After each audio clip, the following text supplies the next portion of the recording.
Today marks the 2-year anniversary of launching the Prog School, and over the last 2 years I've put out a couple hundred videos covering all kinds of nerdy subjects, and you guys are well aware of that if you're subscribers here.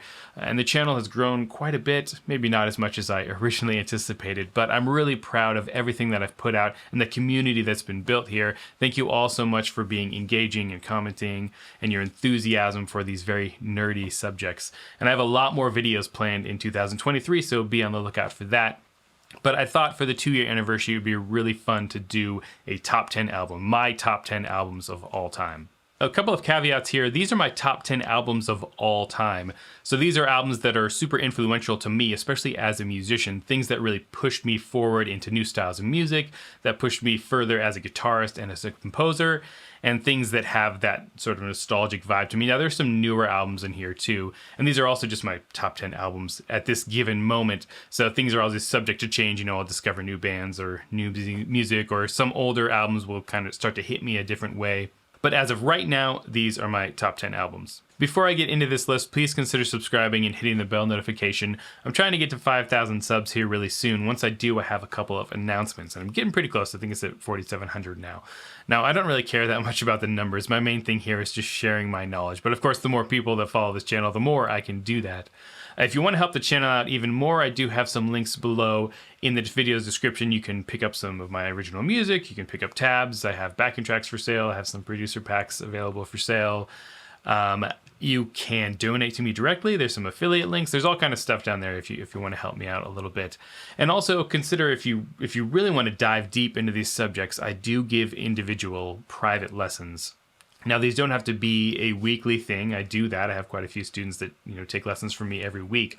But if you want just like a one-off lesson on, hey, I want to learn how to do this one specific thing, or kind of push me in the right direction, I love doing that kind of stuff. And I love getting students from this channel. They're my absolute favorite students I have are from this channel, because the people that are watching really want to learn the kind of specific things that I'm really passionate about.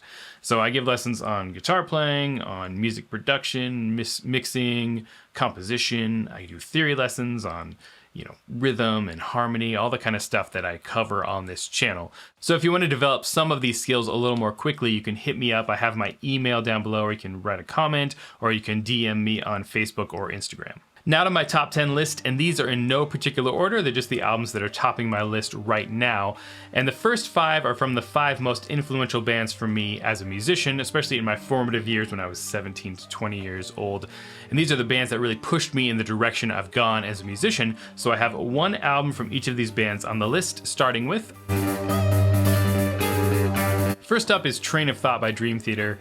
And if you've watched this channel, you know that Dream Theater is probably the most important band to me in my journey as a musician. They're the ones that kind of got me into progressive metal and pushed me towards this whole path, and basically this whole channel probably wouldn't exist if I hadn't discovered Dream Theater. And this was the first Dream Theater album that I listened to, and for a 17-year-old kid, this was like everything. I was trying to practice my guitar and get as good as possible, and hearing these solos and the playing on this album was so ridiculous. This is definitely Dream Theater's shreddiest album and one of their heaviest albums, and I loved the aggressiveness of it as a teenager, and it's aged really well for me too. And what I really like is there's a nice balance between the heaviness and then the melodic elements and the progressive elements too. And there's a lot of nice softer moments on this album too, although most of it is kind of more like hit you in the face. Stream of Consciousness is one of my favorite Dream Theater instrumentals, might be my favorite Dream Theater instrumental. In the Name of God, it's classic. Endless Sacrifice, even the slow song Vacant. There's so many good songs in here and so much insane playing. And this might not be, this might not be the top Dream Theater album. Like if I had to rank Dream Theater albums, maybe I'd put Scenes from Memory above it, or maybe even Images and Words. This would definitely be in my top 3, but I think as far as top albums for me, this has to be on the list. So number 1, Train of Thought by Dream Theater. Second on my list is 5 or V, the New Mythology Suite by Symphony X. I'm not sure if it's 5 or V, but Symphony X was the other really important band for me when I first got into prog. So there was a period, probably when I was in like my senior year of high school, that about 95% of what I listened to was either Dream Theater or Symphony X. And Symphony X to me occupied a little bit of a different space than Dream Theater. They're more of a metal band, so it's definitely a little bit on the heavier side, but it also brought in all of the orchestral and classical elements, which I'm a really big fan of. I have a degree in classical guitar, and I kind of had a traditional classical education at music school, so this works really well for me, kind of combining those elements. And this album is right at the perfect blend between the new heavy Symphony X and the really progressive Symphony X from the older albums. Now, the older stuff is usually tends to be my favorite Symphony X stuff, although I do enjoy some of the songs from the newer albums. So I could have picked Divine Wings of Tragedy or even the Odyssey. I love the title track of that song, but I think this one for me is their most consistent across the board. It's kind of a concept album, everything runs together, and there's some really good songs on here. I love Egypt, such an interesting song. Fallen, great track. Communion in the Oracle, one of my favorite Symphony X songs, especially on the softer side. And the final track, Rediscovery, which I think is a very underrated Symphony X epic. So number 2 on my list is 5, the New Mythology Suite by Symphony X. Number 3 on this list is In Absentia by Porcupine Tree. And Porcupine Tree, to me, occupies a very different space from Dream Theater and Symphony X, which are much more technically focused bands. And Porcupine Tree is much more about the songwriting overall and the atmosphere. But this album does have some of the kind of heavier elements. This is when they started bringing in the heavier elements. And I think this is a good blend from the older Porcupine Tree sound to what they ended up being later on. And this is the first album with Gavin Harrison, who I'm a big fan of. If you've watched any of my videos, you'll know that. And so the drumming on this is really great as well. There's some just classic songs on this album. Some of my favorite Porcupine Tree songs, Trains, of course, Sound of Muzak is great. Later on the album, there's Creator Had a Master Tape, I love that song, or sad tracks like Heart Attack and a Lay-By. And all of this stuff just works incredibly well for me.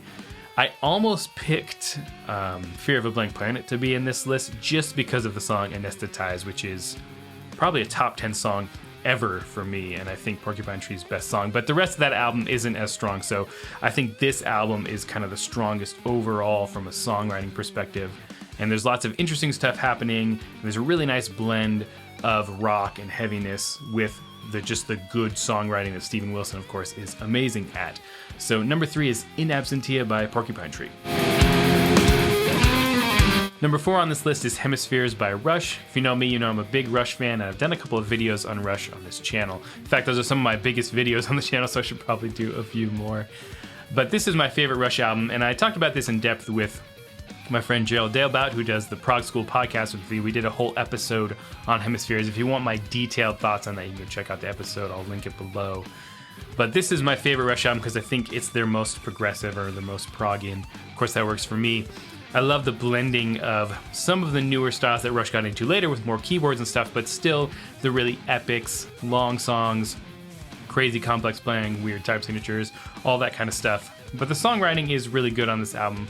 And there's some shorter songs too. Circumstances is a great track, and I love Illustrated Out is my favorite Rush instrumental. So this just works for me as like a prog fan. I think maybe objectively their best album is probably, Moving Pictures or something like that, where the songwriting is a little more kind of focused and condensed. But for me, this is my favorite Rush album, and I had to put a Rush album on here because Rush is one of my favorite bands, and I'm lucky enough to have been able to see them a couple of times live before Neil started to get really sick and they kind of stopped touring.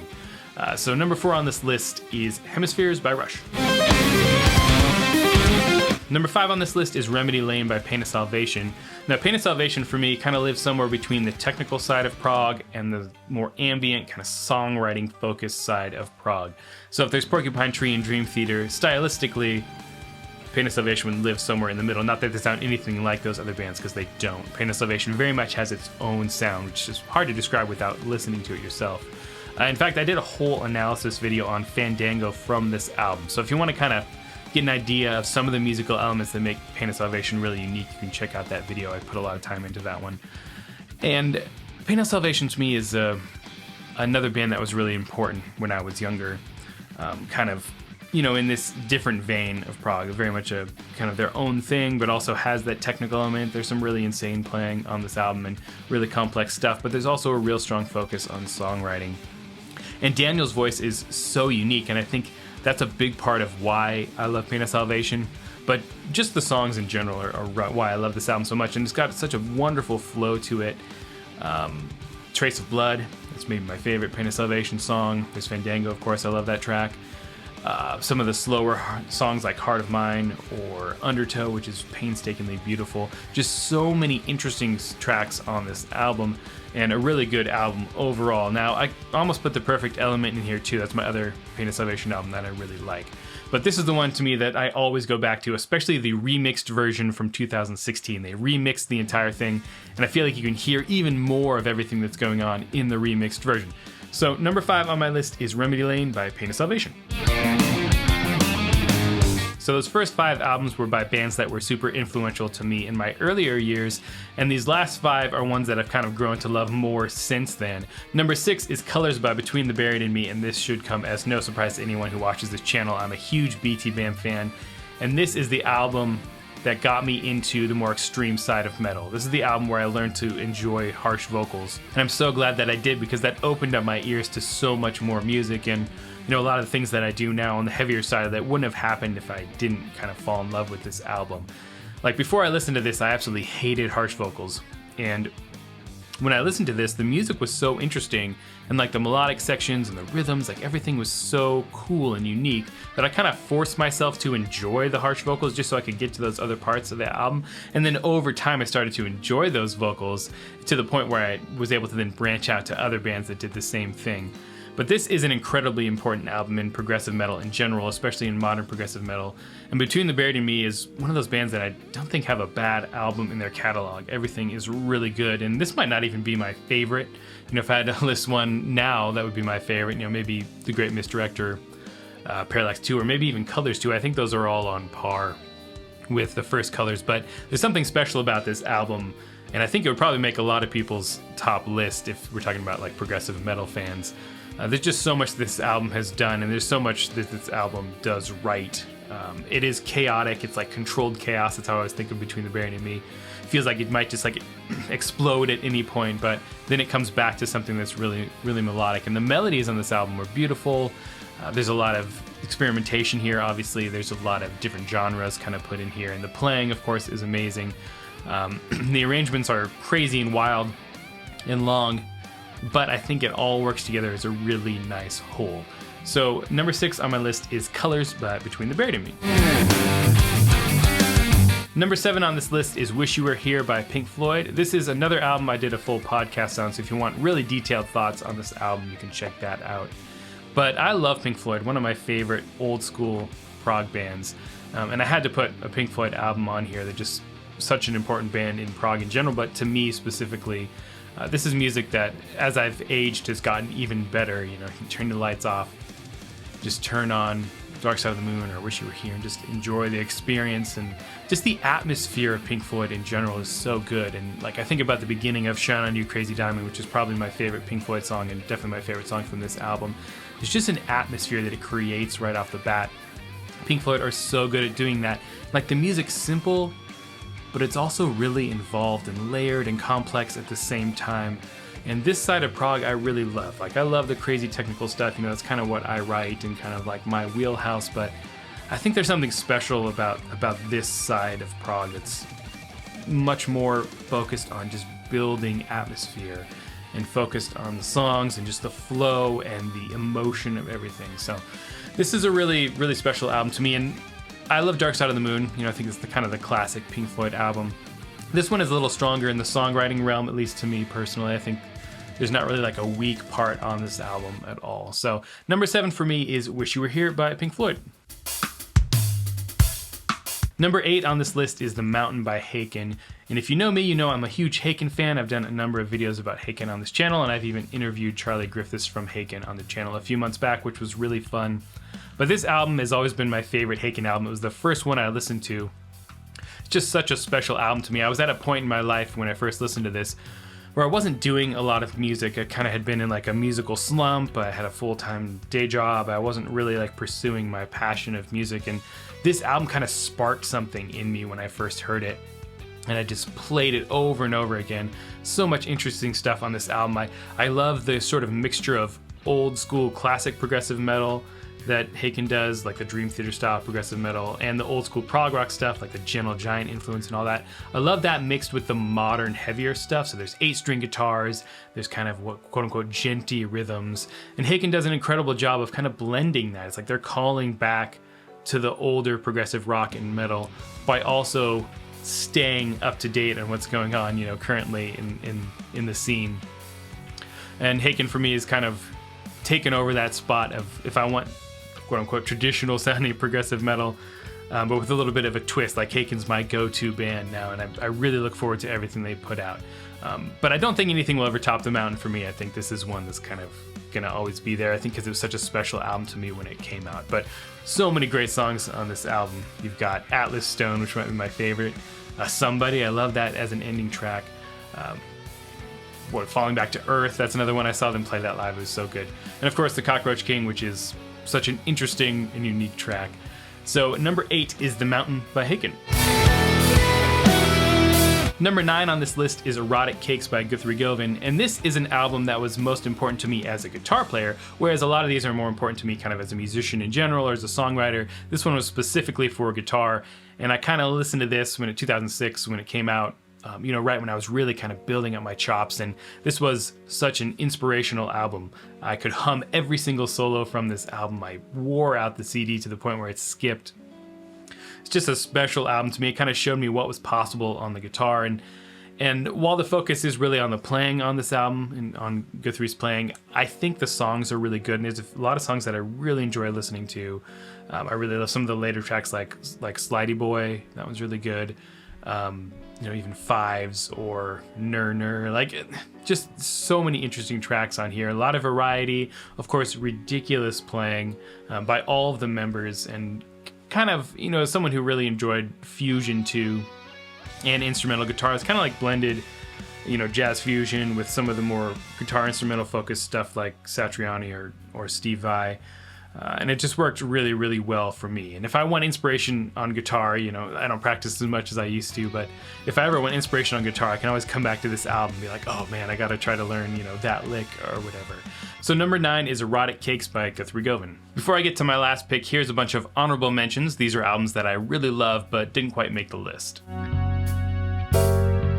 First is Persephone's Spiritual Migration. I did a whole video on this album, I think, way back at the beginning of the Prog School. I think this is an album I recommended, if I remember correctly. This is an album it's so good, especially on the heavy death metal side of things, like symphonic progressive death metal. One of my favorite progressive death metal albums. Really good, incredibly ridiculous playing. I mean, the shredding on this album between the guitar and keyboards is absolutely insane. The songwriting is really good. The melodies are great. There's an awesome atmosphere to the song. It has a really good flow to it. It is a long and dense album, but it's a great album. Steve Vai's Passion and Warfare is on here, and also Joe Satriani's Surfing with the Alien. Now, these are kind of twofold because guitar instrumental music was really important to me when I was younger, kind of developing my chops. And these are, of course, the most important albums from these two guitar players. But there's a lot of great songs on here and such interesting and unique playing for the time. Really big influences on me as a guitar player. I remember listening to these albums all the time and also watching DVDs of these guys playing. I have a Joe Satriani DVD that I just watched for hours, when I was 17 years old. So a lot of influence here as a guitar player. And then another album that was a big influence as a guitar player is Megadeth's Rust in Peace. This is probably my favorite thrash metal album of all time. This is a pretty typical one for guitar players to say. Marty Friedman's solos on this album are absolutely incredible. At some point I've learned all of them or most of them, maybe not perfectly, but this is a really important album. I think the riffs are incredible too. It's Megadeth's most over-the-top kind of progressive album, most interesting album. And the solos are the reason this one is on my honorable mentions list. Next up is Van Halen 1. And this was another one really important to me as a guitar player. When I was younger, I remember learning a lot of the riffs and licks and stuff from Van Halen 1. It's funny because I don't really listen to that much Van Halen anymore, but this was a very important album to me, and I have a lot of nostalgia for all of the songs here. And of course, Van Halen, such an incredible guitar player. Next is Language by The Contortionist. This is another one that I've listened to a bunch, especially right after it came out. I really love the atmosphere and the mood of this album. There's some really good songs, and I haven't really connected with too much of the other material from The Contortionist. I'm not a huge fan of their newer stuff, and some of their older stuff I do enjoy, kind of on the heavier side, but this one struck a really good balance of me between like the heavier stuff and the newer stuff. There's a lot of atmosphere in here, but there's a lot of like kind of dissonant riffs and stuff. So it's it's a great album, and I'm planning on doing some sort of analysis video of something from this album at some point, but Language is another really good album that gets my honorable mention list. Next is Ex Vivius with Luminel. This is another instrumental album that's really important to me. I'm probably mispronouncing all of that now. I'm looking at the words, trying to figure out exactly how to pronounce it, but this is a great fusion prog, really rhythmically focused instrumental album. And if you listen to my song Escape Velocity, which is off my debut album, that one is heavily influenced by this band. Really good stuff. It's kind of in a cynic vein, but instrumental. If you like interesting instrumental metal prog, this is a great album. Next is Trick of the Tail by Genesis, and this is probably my favorite Genesis album. I know it's not one of their kind of classic prog ones, it's maybe not even their best one, but for me this is the one that really hits me with the nostalgia, specifically the song Ripples. I did a whole lesson on the chords from that song, I don't know, like a year and a half ago. But this album is a really emotional journey for me. I'm a big fan of Phil Collins' voice. I really like all the kind of classic older Genesis prog albums too, and this one is kind of like right on the edge because it was the first one where Phil Collins was the lead vocalist, so it still has all that proggy elements, but it starts to bring in a little bit of the poppy element too as well. So A Trick of the Tail by Genesis, another honorable mention. This Godless Endeavor by Nevermore. This is one I got into, and at the time I wasn't into things that were super heavy, and this was kind of like a gateway between the classic progressive metal and some of the heavier metal that I got into later. So many incredible riffs in this album. Actually, they're from Nevermore's from Seattle, and I live just north of Seattle right now. In fact, I live not that far from Jeff Loomis. I've never actually run into him, but I'm a huge fan of Jeff Loomis as a guitar player, and Warrell Dane's voice is so interesting. The songs on this album are amazing, specifically the title track, one of my favorite heavier progressive metal albums. And I love the blend of the like low tune, the 7 strings, the heavy riffs, the technical elements.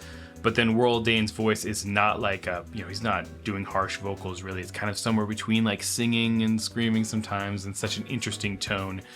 This is a really good album if you like riffs and solos and just good metal. Another one here that's a big one for me is Bilateral by Leprous. I'm a huge Leprous fan, and I love all of Leprous's music, even the newer stuff. But this one just hits right for me because it kind of lives in the more proggy realm. There's a lot of more technical, progressive stuff on this album, and I love the newer, more atmospheric, rhythmic-based, super melodic stuff that is really fun listen. Leprous is one of my favorite bands. But this album, for me, is my favorite of theirs. I think it kind of combines some of the stuff they still do now, the newer, kind of more melodic focused stuff, and the more progressive stuff. Next are the first 2 Liquid Tension Experiment albums. I'm a big Dream Theater fan, obviously, if you've watched this channel at all, and you're going to hear more about Dream Theater later. But this album, of course, is Jordan, Mike, and John Petrucci, instrumentally with Tony Levin on bass. Really fun instrumental music. There's licks and stuff that I still know how to play from this Liquid Tension stuff. It was fun to hear the guys in Dream Theater kind of stretch out instrumentally. And of course, this is where they met Jordan Rudess, or kind of, I mean, they knew him before, but this is where they played with him first, Mike and John. So really great albums. I think this is kind of classic stuff for anyone that was a Dream Theater fan to really enjoy. Liquid Tension Experiment as well. Next is another album that Mike Portnoy played on, and this is Bridge Across Forever by Transatlantic. This is one of my favorite progressive rock albums. I'm a huge Transatlantic fan. I'm a big Neil Morse fan. If you watch some of my videos, you know that I auditioned for Neil Morse, the Neil Morse band, about 10 years ago. I went to Nashville and did that. I put out some videos that kind of talked about my experience with that, but I'm a big Neil Morse fan, and I think that he's at his best here in Transatlantic. I love the chemistry between all the guys here, the vocal parts, especially all the a cappella stuff and the harmonies. It's so great. Really good songwriting, really long songs. I think Duel with the Devil is my favorite song off this album, the first track, which is almost 30 minutes long, but just really top tier progressive rock songwriting and songs. Next is Ghost Reveries by Opeth. Now, I got into Opeth later on, but I became a really big fan as soon as I did. And these heavier albums to me are the ones that I really latch onto. This one for me kind of starts to get that blend between the really heavy stuff and then some more of the interesting progressive stuff that they kind of do a little bit more of later on. I'm a big Blackwater Park fan too, of course, and Deliverance and all that. But this album for me kind of strikes the right balance for my personal taste. So Ghost Reveries by Opeth. If you don't know Opeth, then what are you doing on this channel? But this is an album that I really love. Next is something totally different. This is Still Life Talking by the Pat Metheny Group. And this is probably my favorite Pat Metheny group album. If you know me, I'm a big Pat Metheny fan. In fact, I did a video a couple months ago on the rhythms from one of the Pat Metheny tunes. And what I like about this is that it's jazz that's kind of more focused on the group and the composition as a whole, as opposed to improvisation. Although I love a lot of straight ahead jazz, but this really works well for me. And as a prog fan, I think there's a lot that I could grab from this. And if you can get past the 80s keyboard sounds, there's a lot of music here that's really worth listening to. I'm a big fan of all the Latin rhythms, so definitely check out this album if you are okay with listening to some 80s jazz. And the last honorable mention here is Chaos of Forms by Revocation. No, I am a massive Revocation fan. In fact, I did a cover of one of their solos a few months back. I posted it on here. And this album is the one that I kind of have the most nostalgia for. It's the first one I really kind of latched onto and listened to straight through, but all the Revocation albums are really good, including the one they put out last year.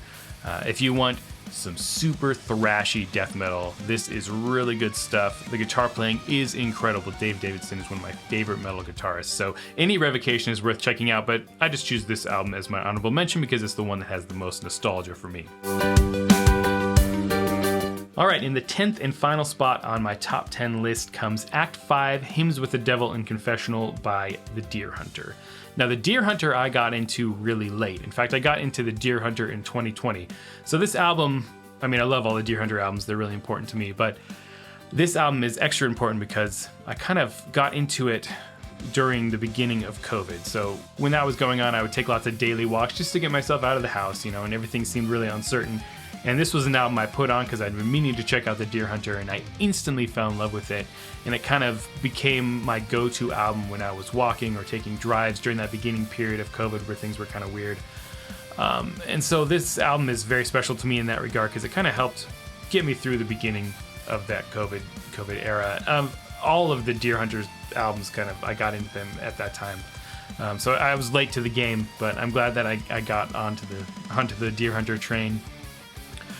This album is just incredible. There's so many good songs on here. And this one in particular, I think the Act 4 and 5 are probably my favorite from the acts, although I love all of them. I think the songwriting and production is just a little bit stronger on these later acts 4 and 5. But Act 5 in particular, to me, has some just amazing songs. You've got Cascade or Gloria or Light or The March. It's just... every song on this album is amazing, and I love the Deer Hunter, their combination of poppy hooks. It just sounds so good and so catchy, but also has the variety of different styles of music, and there's some complexity in there. Really interesting instrumentation. I love all the orchestral kind of elements that are brought in there. Casey's voice is absolutely amazing, and I was even more impressed with him when I saw them live this last year. Just listening to him sing everything perfectly live was amazing. It was one of the best concerts I've ever been to. And this 10th spot on my list feels like I could maybe rotate it around depending on where I am in my life. Or some of these later spots on my list could probably different albums might come in and out. But where I'm at right now, I think I have to go with Act 5, Hymns with the Devil and Confessional by The Deer Hunter as number 10. So there's my top 10 albums of all time, at least as it stands right now. And I'm curious what some of your lists would look like. So please go in the comments and paste, your top 10 albums of all time. You can put honorable mentions, whatever. If you agree with some of mine, that's great. If not, you tell me hey, that's a terrible pick or whatever. I don't care. But I'm really looking forward to hearing what you guys are into and what has influenced you. And to me, this list is mostly just a lot of it's nostalgia, or as a musician, just things that are the most important to me as a musician. I think some of these things, as I mentioned, might trade out, and this is in no particular order, and maybe some different albums from the same bands I might put in here.